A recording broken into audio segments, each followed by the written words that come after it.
Saudi Arabia. This is how US President Donald Trump expressed his disappointment at Iran's counter-resistance after the war started. Trump has been making unilateral demands for a ceasefire agreement for quite some time. Iran has never acknowledged Trump's demands, but Tehran itself is desperate to reach a ceasefire agreement. Tehran has repeatedly argued that the US has the ability to be given 15-point conditions. Iran officially responded to the US conditions for the first time on Thursday. Tehran said that now Tehran is waiting for Washington's response. However, the US president was seen speaking in the same tone. He claimed that Tehran is almost crazy about the agreement because it can't survive a war with Washington. He also threatened to continue attacking Iran if the agreement is not reached. They now have a chance. They have a chance to move forward by permanently abandoning their nuclear aspirations. Let's see if they want to do that.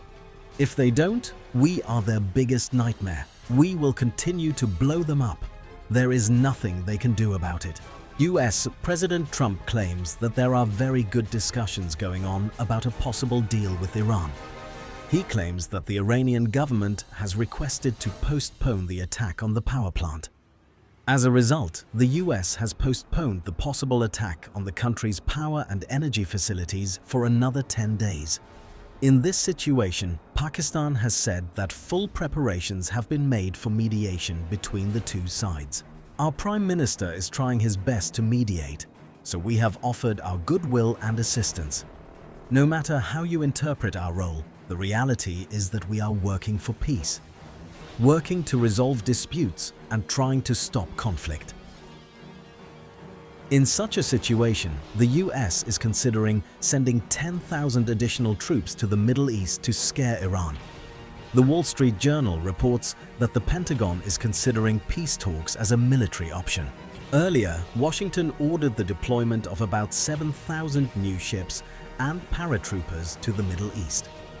Kharg is a small island located just 20 miles from the Iranian coast.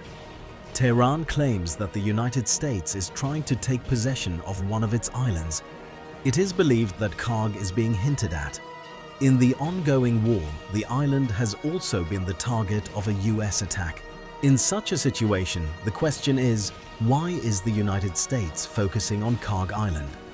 What benefits will Washington get if it takes over it? Various sources say that about 90% of Iran's crude oil is exported to the world market through Kharg Island. One of the biggest customers is China. Therefore, the island is considered the lifeline of Tehran's economy. In addition, Kharag is providing Iran with strategic advantages in the ongoing war. Tehran has deployed various military facilities, including troops, rockets and drones, for security. Although the United States has claimed that the attack destroyed the island's air defenses, naval bases and mine storage. However, Washington is not just attacking. Now their goal is to take over the island. The goal is to cripple Iran economically. Many believe that after taking over Kharag, the US administration will put pressure on Tehran to open the Strait of Hormuz. However, experts say that taking control of Kharag Island will not be so easy for the United States. Since it is very close to the Iranian mainland, the US forces there will be an easy target for attacks. And due to the Iranian defense system, mines and IRGC activities in the vicinity, it will be difficult for Washington to regularly deliver supplies and aid to the island. Besides, taking over Kharag will further prolong the war in the Middle East.